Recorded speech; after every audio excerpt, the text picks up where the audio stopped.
اي شاشة هتجيلك ملناش دعوة باسمها واخدة زاوية 90 بالشكل ده لازم تعمل دخلتين من هنا ومن هنا.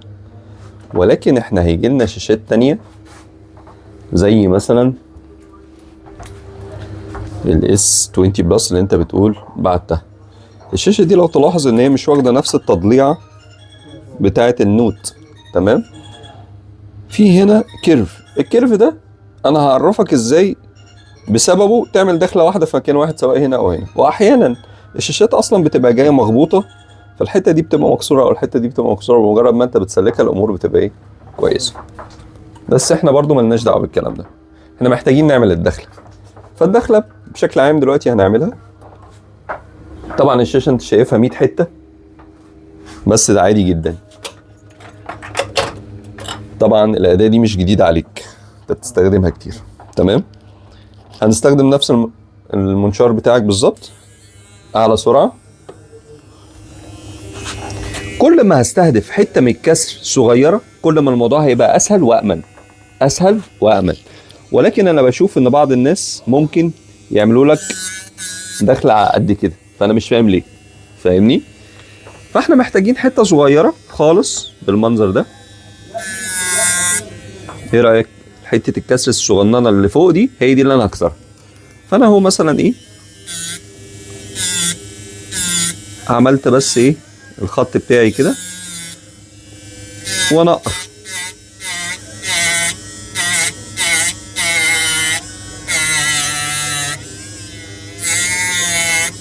في ادوات كتيرة للقطع، انا عايز اشوف الدنيا وصلت لايه. اصلا في كسر صغنون بس احنا عايزين ايه،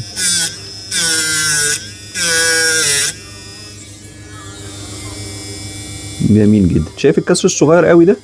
شايفه اللي هو الخط الاسود الصغير ده، هو ده اللي انا عايزه بس، تمام؟ مش عايز اكتر من كده، ولا عايز بقى ان انا اقعد احفر واوصل لحد ما ابوظ الشاشه، فاهمني؟ كذلك من هنا نفس الكلام.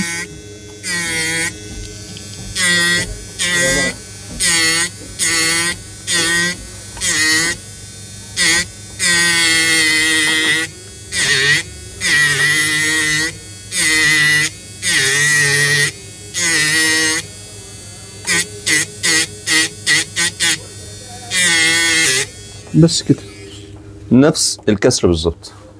بتاع 23 الترا بيقول عايز يغيرها، مش عارف يغير ايه. يغير ايه؟ بيقول ليه؟ الباغة؟ انا مش فاهم هو. طب معلش استنى انا انزل له دلوقتي. طب خد انا مش نازل تاني اهو.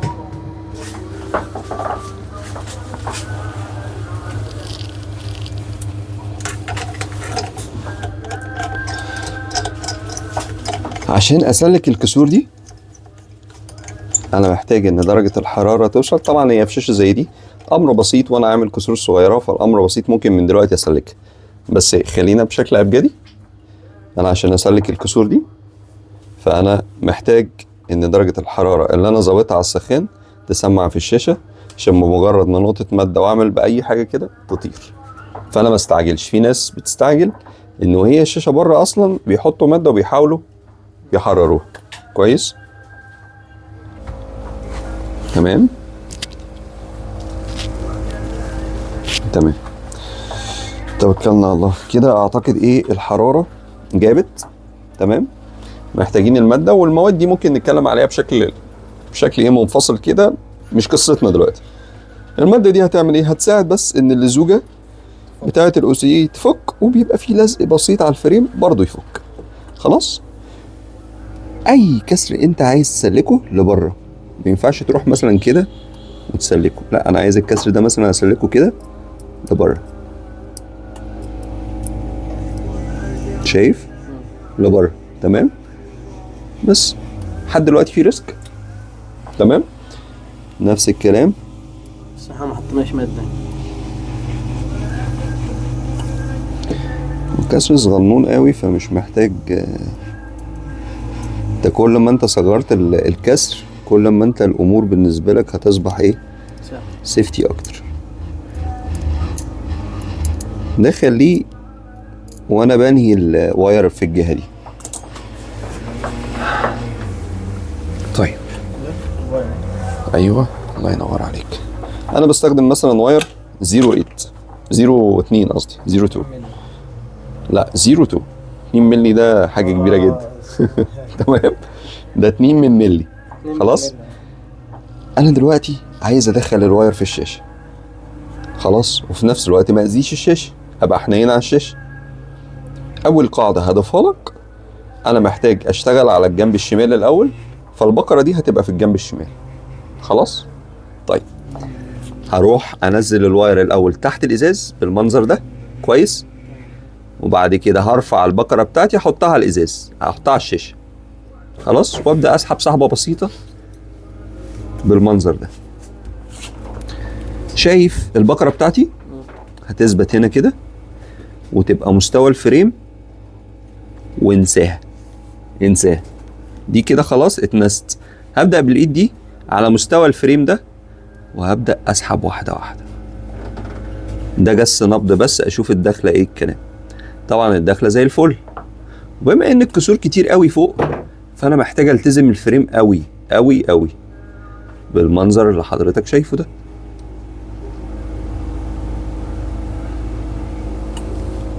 احنا هنا في فوتات، احنا عايزين ايه نعمل ايه؟ ننظف اي فوتات هيكون سايب ممكن يخش في الشاشة.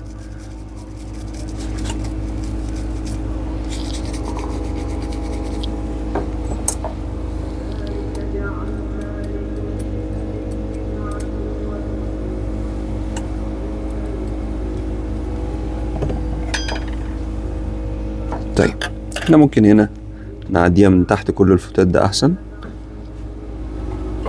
ان احنا ننزل الواير تحت بالمنظر ده.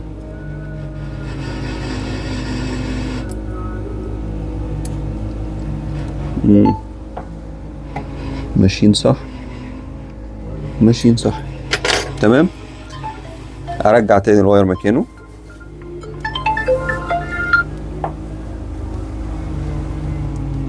بالمنظر اللي حضرتك شايفه ده، انا كده سحبت مشوار كويس، فانا مش محتاج اقطع هنا اكتر من كده الا لما ارجع في المنطقه دي. انا هرجع للحته اللي انا مجوفها دي، شايف، وهبدا اركز الحفر هنا، وابدا اسحب بشكل 45 درجه المنظر اللي حضرتك شايفه ده.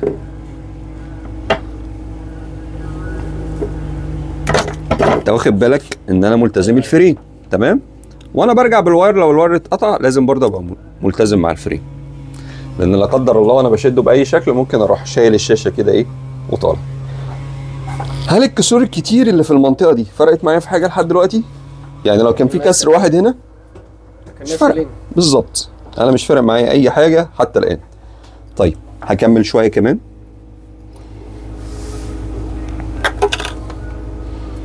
احنا ممكن نشيل ايه الحتت اللي هي كانت مضايقانا في الاول دي المنظر ده.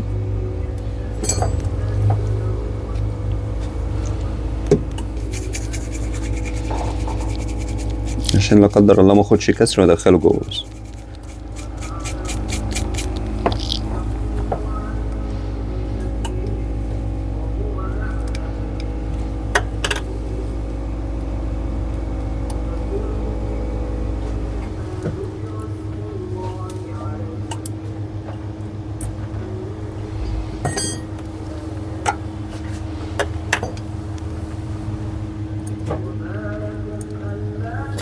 حتى الآن كويس؟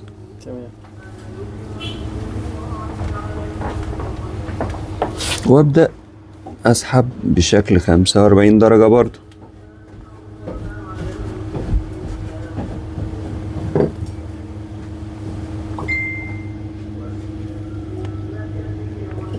انا وصلت لاقصى حاجة عيني عايزة تشوفها في الحفر، خلاص كفاية ما اطمعش. شكرا. عايز اشتغل على الجنب التاني دلوقتي. اللي انا عملته ده فيه مشكلة، يعني وارد يكون ما فيهوش مشكلة كشكلا انك انت شايف الكلام ده، ولكن الموضوع ممكن لا يبقى فيه مشكلة لما انت تجرب. انا مش عايز الشبشب يبان بعد اذنك، يعني بص الشبشب مولانا جايب الشاشه كلها. ركز مع الشاشه. هتقرب كده عشان انت بتيجي هنا. لا انا عايز هنا كده. هنا احنا قلنا ان في كسر ممكن اسلكه بالواير. ازاي طيب هسلكه بالواير؟ نشوفه كده. في كسر صغير اهو طار، في كسر صغير تاني اهو، شايفه؟ طار برضه اهو. كويس كده. طيب هدخل ازاي بقى هنا؟ هنقل الواير العكس، البكرة في الاتجاه اللي انا هقطع فيه، وهبدأ ادخل الواير تحت الازاز.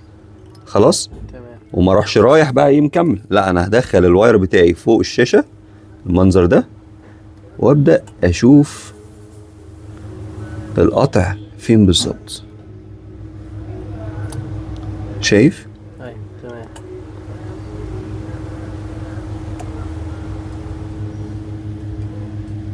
ايه رأيك؟ موضوع بسيط، ولكن هي بس شوية تركات بسيطة هتتبعها بعد كده تشتغل زي ما انت عايز. انا هنا في كسر رفيع خلى مسار الواير بدل ما هو مع الفريم بدأ يدخل ناحية الشاشة، فانا محتاج ألمح الموضوع ده كويس. للأسف الناس اللي هم بيبقى نظرهم ضعيف بيتأذوا في الحاجات اللي زي دي. انا محتاج اهو ارفع الكسر ده وانزل من تحتيه عشان ابقى في الامان خالص.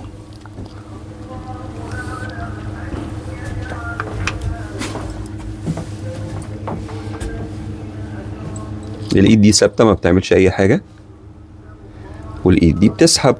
طب ايه الحكمه ان انا ما برجعش تاني؟ كذا سبب.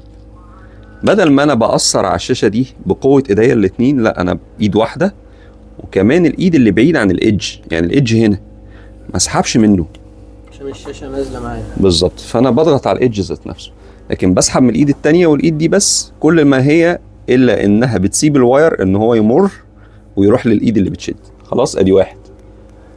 رقم 2 ان ده بيتعامل نفس معاملة الشفرة، الموس. الموس لما انت تستخدمه مرة واتنين خلاص بيتلم ما بيقطعش. نفس القصة بالظبط، طول ما انت بتسحب في الجديد طول ما انت شايف نعومة القطع بالشكل الجميل ده. فاهمني؟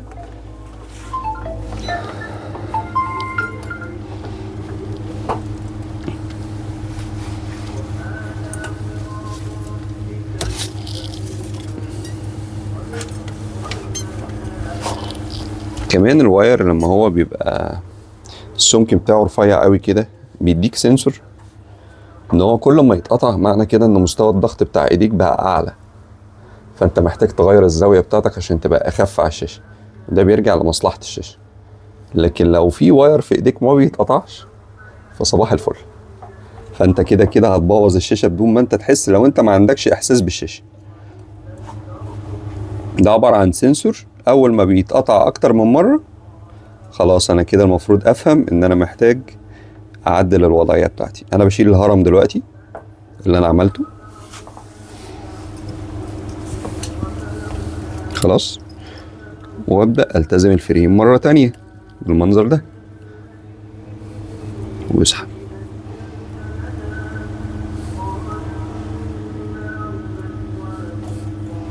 هو ده السهل الممتنع. هو ده السهل الممتنع.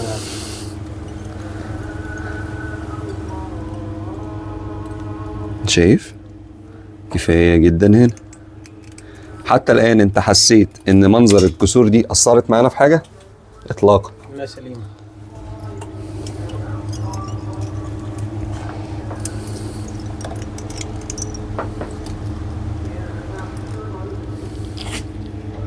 نفس الكلام. أنا حسيت إن أنا جبت آخر هناك، أكتر من كده يبقى فيه ضغط على الشاشة، فأنا اللي أنا محتاجه إن أنا إيه؟ أشتغل من العكس على طول.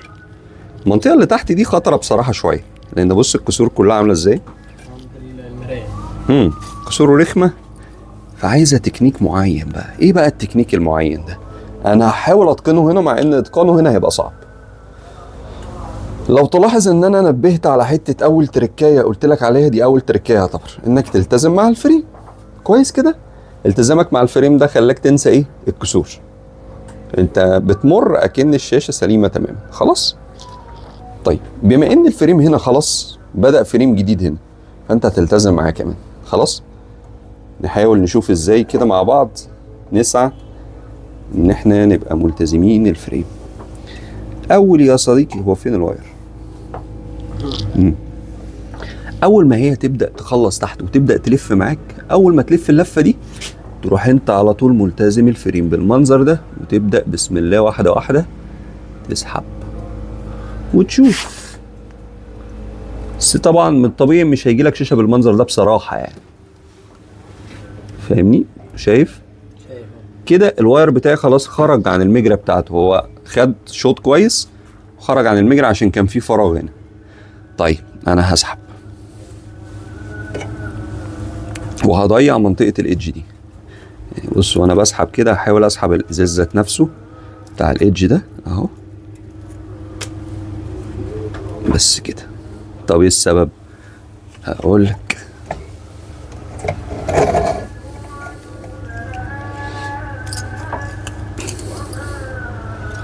نبدأ نروح جهة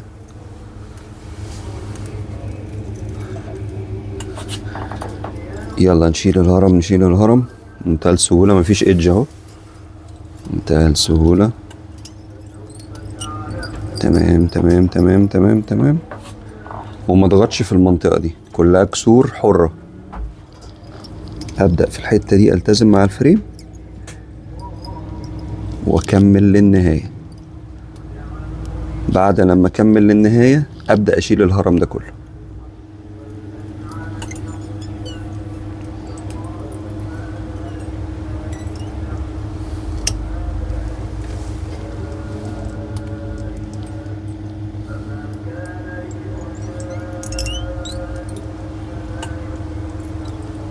تمام. طيب ايه اللي انا هعمله دلوقتي بقى؟ انا محتاج نقطة مد على الفريم عشان اللزق اللي ماسك الازاز ده يفك، بس ما توصلش النقطة دي للهيد وتأذيه.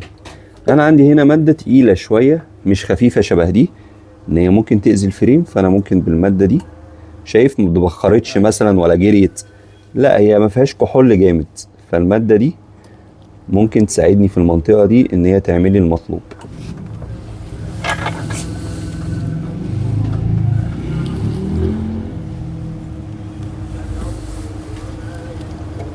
بص كده المنظر، خدت بالك اللي حصل؟ دابت. تمام. ابدأ اشيل الكسور بتاعتي بهدوء. الازاز بتاعي اللي هو الرفيع اللي انت ممكن مش هتشوفه، سلكه كده قبل ما تبدأ تنظف او تعمل اي حاجة.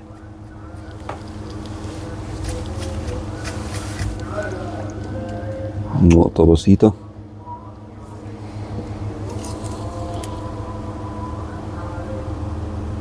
لبره.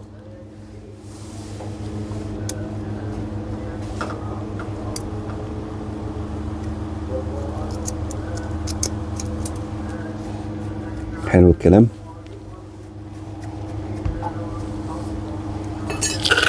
طيب هتيجي المرحلة بتاعة التنظيف.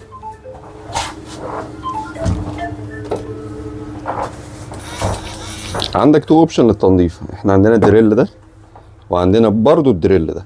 تمام. الدريل ده هركب له المنطقة اللي هي بتاعة الصنفرة، هوريها لك دلوقتي راكبة على دريل تاني بالمنظر ده. تمام. او الدريل للمعدن، ولكن انا من وجهة نظري ان انا شايف ان ده هيبقى مناسب جدا مع شاشات السوبر اموليد اللي هي الاو سي اي بتاعها مفرول مش متماسك، ودي هتبقى مناسبة مع اي او سي اي متماسك زي شاشات الاي بي اس وشاشات الايفون. حلو الكلام ده.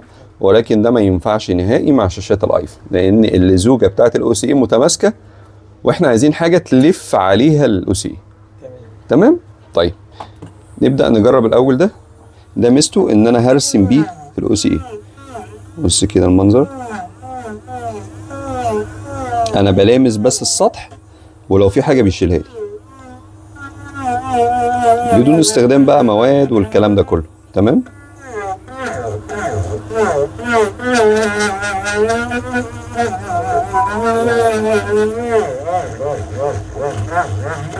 بس كده. المنطقة اللي تحت دي هوريك تكنيك بشيل بيه المادة دي كلها بدون لا قدر الله ما اذي الهيد خالص، ولكن مش بالدريل ده. عليكم السلام. بص كده، ده فريم صح؟ مش هيحصل حاجة صح كده؟ لكن ممكن يحصل حاجة لو انا شغال كده او شغال كده قفلت او شغال كده قفلت، لكن كده مش هيحصل حاجة. كويس. انا هقف، احنا على صورة 4 مش وحش. انا هقف على البداية النظيفة وهبدأ بالسرعة دي ادخل لجوه.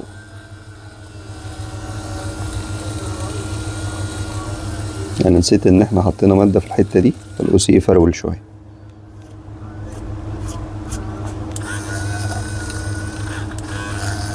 شايف حتى الاو سي المتماسك مش بيطلع بمنظر كويس يعني.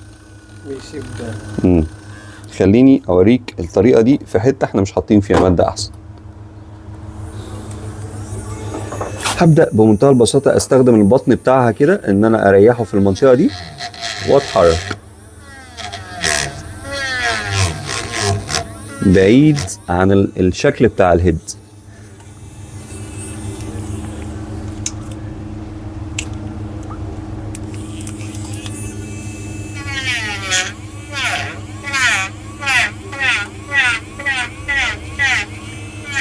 شايف عملية الدريل ده عامل ازاي؟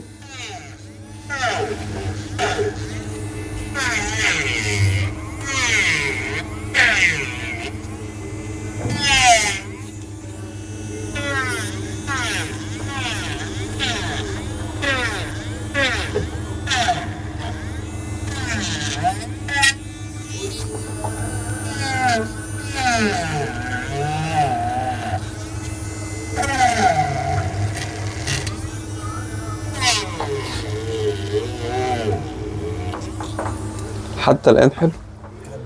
التلميع ملوش أي لازمة دلوقتي عشان أنا دلوقتي مش هكبس، فملوش لازمة إن أنا أستخدم مواد تانية دلوقتي. خلاص.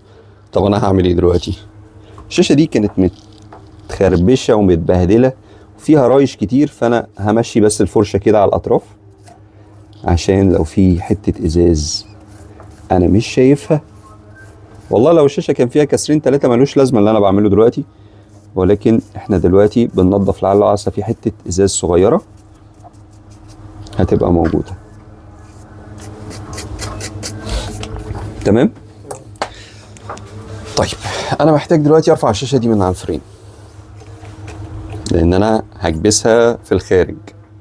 تمام. طيب انا محتاج اعمل ايه؟ هستخدم المادة بتاعتي دي. تمام. كل اللي انا هعمله هبدأ احط المادة ما بين الفريم وما بين الشاشة، اوزعها بالشكل ده. ما بين الفريم وما بين الشاشة اوزعها بالشكل ده. المادة بتجري دلوقتي على الدبل فيس. في ترتيب مهم لرفع الشاشة من على الفريم. الشاشة دي ملزوقة من تحت ب2 دبل فيس. رقم 1 بيبقى دبل فيس هنا لونه اسود. كويس. ورقم 2 ادي 1 2 3 4 دبل فيس شفاف. كل الشاشات من بعد النوت 9 ملزوقة بنفس التكنيك ده، ان على الحواف دبل فيس اسود بيبقى خفيف وظريف ومفهوش اي مشاكل، وفي النص برضو دبل فيس شفاف بيبقى ماسك الشاشة من المنطقة دي عشان الشاشة ما تقعدش تطلع وتنزل وهو العميل بيستخدمها. لو انا حاولت ان انا استهدف الاتنين دبل فيس وابدأ بورقة افرغ الشاشة، الموضوع بيبقى لود شديد جدا على الشاشة. فانا محتاج اعمل ايه؟ رقم 1 هبدأ بالأداة بتاعتي. مالكش دعوة ان الأداة دي ممكن احنا نبقى شايفينها دلوقتي خطرة، بس هي عملية معايا اكتر من الورق بتاع السكرين. طيب ليه انا بقول كده؟ السكنس والسمك بتاع دي اصلا ارفع من دي، بس الفرق ان دي وانا بتحرك بيها عمرها ما هتتنى التانية دي. التانية دي لو حصلت في اي وقت وحصلت الرد الفعل في الشاشة دي باظت. لكن لو انا اتحكمت كويس وحطيت الحرارة كويس والمادة كويس وبدأت استخدم القطعة بتاعتي، الموضوع بيبقى ممتاز. زائد ان انا اعمل لها الكيرف بتاع الايدج. خلاص. طب انا هعمل ايه دلوقتي؟ هبدأ احطها بس بره من غير ضغط، وابدأ اديها مادة واقول لها وزعيها على الدبل فيس كله.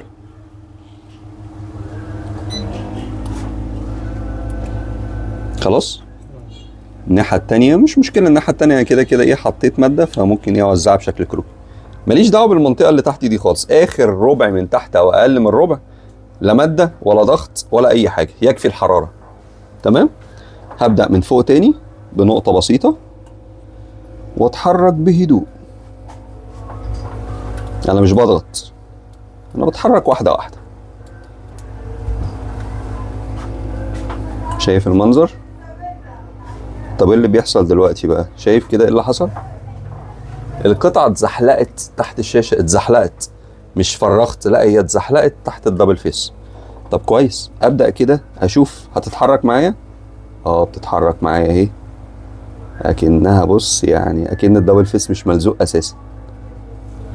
هنا مثلا شديدة، هرجع احط نقطة قبلها واتحرك.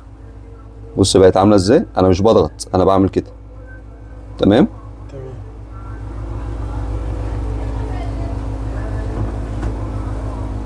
حلو الكلام. انا فرغت من هنا لهنا، ابدأ من هنا،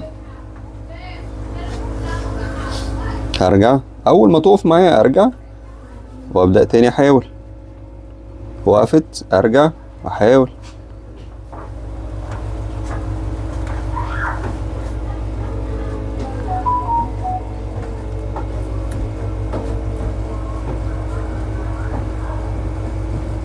مش عايز منها اكتر من كده، شكرا. بكده الدبل فيس من اول هنا لحد هنا انا فكيته. تمام. طب القلم والكلام ده لا، انا مدخل جزء خاص بالدبل فيس ملوش علاقة بالحاجات اللي هيتلفها جوه زي الورقة مثلا. تمام. طيب اشتغل على الجهة التانية.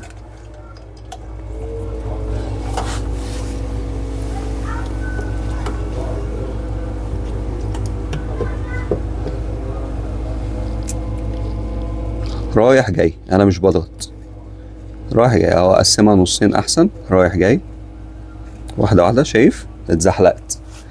هبدأ بعد الزحلقة دي اتحرك كده، الاقيها بص زي الفل هنا، زي الفل هنا. فوق بيبقى الدبل فيس سميك شوية عشان بيبقى ماشي كده وماشي كده، ماشي كده وماشي كده. خلاص. نفس الكلام هنا، المنطقة دي رايح جاي. الشاشة دي لو فضلت سليمة بعد النقط اللي فيها دي والله يبقى كتر ألف خيرها. تمام. بالمنظر الجميل ده.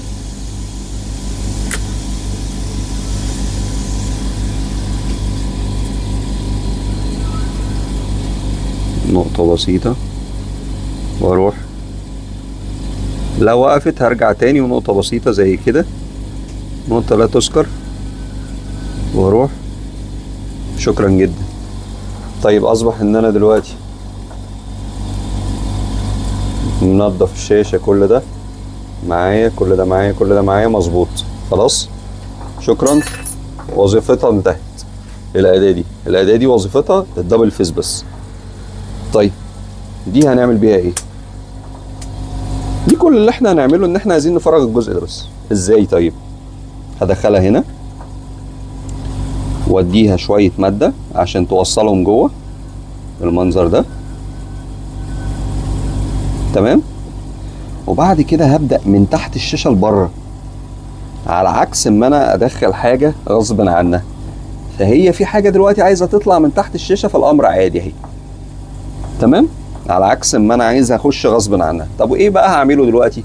هدبح وارجع ادبح، بس اذبح في اتجاه واحد، مش رايح جاي، وارجع ادبح، وهكذا. شايف الموضوع والبساطة؟ مع كل مرة هي اصلا بتاخد مجال، فاهمني؟ اجي هنا اضيف حتة، يلا وريني الكلام كده. المنطقة دي بتبقى اصعب منطقة اهي. خلاص اتفرغت. والباقي ده امره بسيط، ممكن تجيله من الناحية التانية او ممكن تكمل عادي لو ايدك متزنة عادي.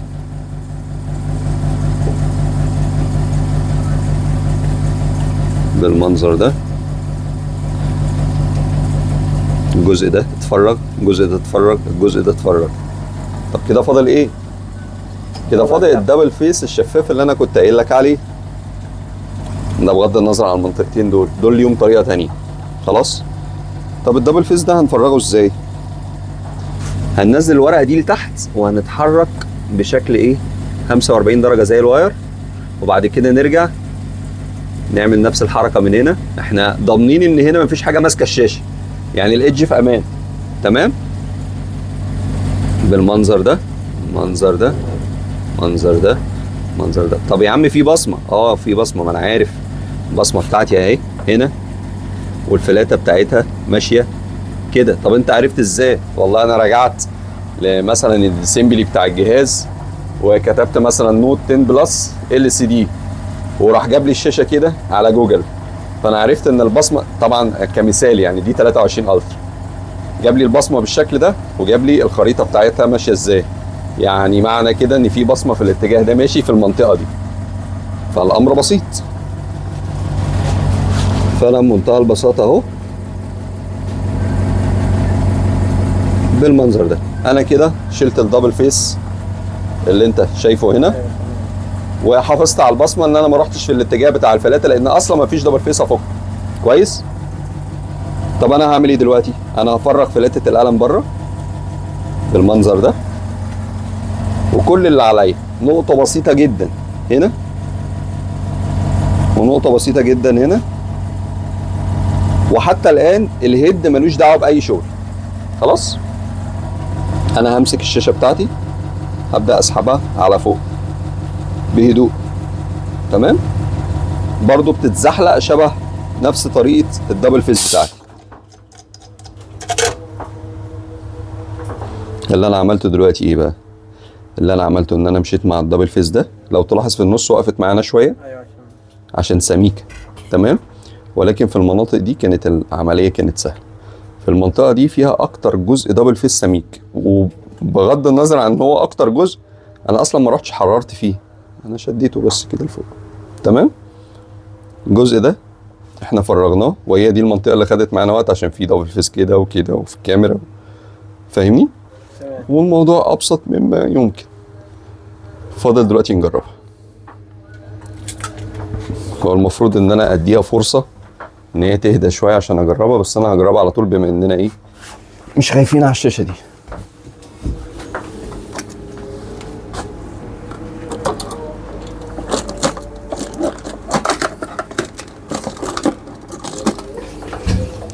اكيد مش هتفضل.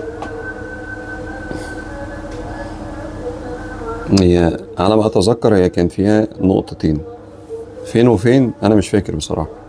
تقريبا في المكان ده والمكان ده. ايوه نفس النقطتين.